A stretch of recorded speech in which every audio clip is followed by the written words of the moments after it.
June 18th, 1815. The muddy fields of Belgium shook under cannon fire. Tens of thousands of men fought and died in what would become one of the most famous battles in history, Waterloo. This was Napoleon Bonaparte's last gamble to reclaim his empire. We know how the story ends. Napoleon was defeated, exiled, and Europe entered a century of relative peace under British dominance. But what if the story went the other way? What if Napoleon had triumphed at Waterloo? Would the map of Europe look the same? Would Britain still have ruled the seas and the colonies? Would America have faced a stronger France across the Atlantic? The historical outcome is well known. The battlefield was muddy from heavy rain, slowing Napoleon's artillery, normally his greatest advantage. The French assaults on the British lines stalled. The cavalry charges couldn't break Wellington's squares of infantry. By late afternoon, the Prussians arrived and hit Napoleon's flank, overwhelming the French. By nightfall, the French army was in full retreat. Within weeks, Napoleon was captured and sent into exile on the remote island of St. Helena, where he died 6 years later. Waterloo became shorthand for ultimate defeat. But history is rarely inevitable. A different decision or a shift in the weather could have altered the course of the day. Napoleon's final gamble was a near-run thing, a reminder that monumental turning points often rest on a razor's edge.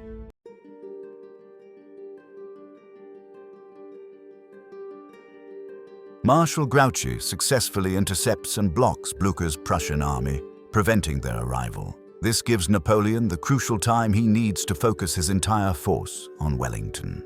The French artillery, deployed earlier on firmer ground, relentlessly pounds the British lines, blasting devastating holes in their formations. Seizing the initiative with momentum on his side, Napoleon orders the Imperial Guard to advance in the mid-afternoon, not as a desperate last resort at sunset.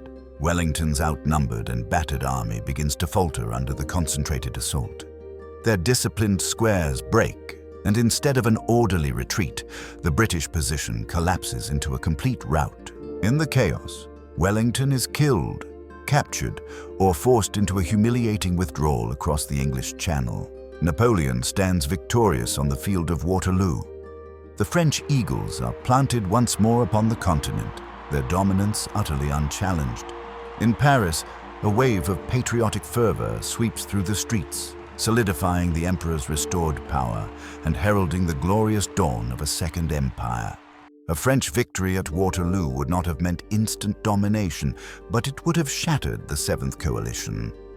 Britain, suffering a humiliating military defeat, would face political turmoil and a crisis of confidence. The Prussian army, stopped decisively by Grouchy, would be forced into a full retreat eastward, breaking the vital Anglo-Prussian alliance.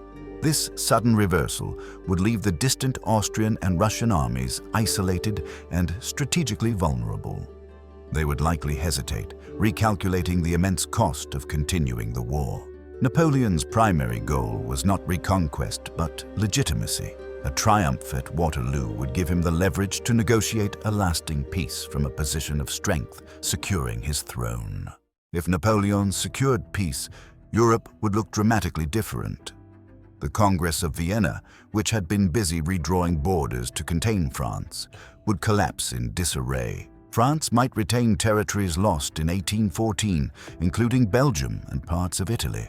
Germany's path to unification could be delayed or derailed. Without a strong Prussia emerging from the Napoleonic Wars, the balance of power in Central Europe would tilt toward France. Britain's dominance on the continent would be shaken. Instead of emerging as the world's unquestioned leader of the 19th century, it might be forced into a defensive posture. Smaller nations like the Netherlands, Belgium, and the Italian states would develop under French influence, not British or Austrian protection.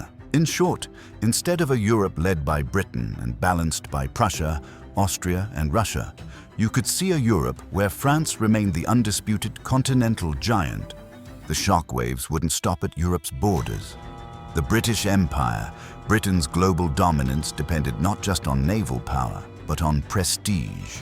A defeat at Waterloo would dent that prestige and possibly slow its imperial expansion. Would India have remained under British control so securely? Would the scramble for Africa later in the century have looked the same? Latin America.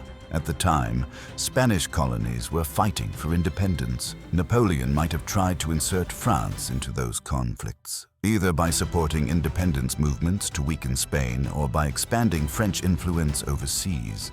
The United States. America had just ended the War of 1812 against Britain. With Napoleon victorious, the US might have viewed France as a valuable ally, or as a rival for influence in the Caribbean and Louisiana, which France had sold only a decade earlier. The Industrial Revolution. Britain was the workshop of the world, but if its resources were redirected to defend against Napoleon, France could have gained time to catch up. Paris, not London, might have become the financial capital of the 19th century. Waterloo wasn't just another battle, it was one of history's great turning points. In reality, it ended Napoleon's dreams forever and ushered in a century dominated by Britain. But had Napoleon won, the consequences could have reshaped Europe, altered colonial empires, and maybe prevented or created entirely different world wars. History turned on a muddy battlefield in Belgium, and the question remains, was Napoleon's defeat inevitable, or was the world just one victory away from being completely unrecognizable?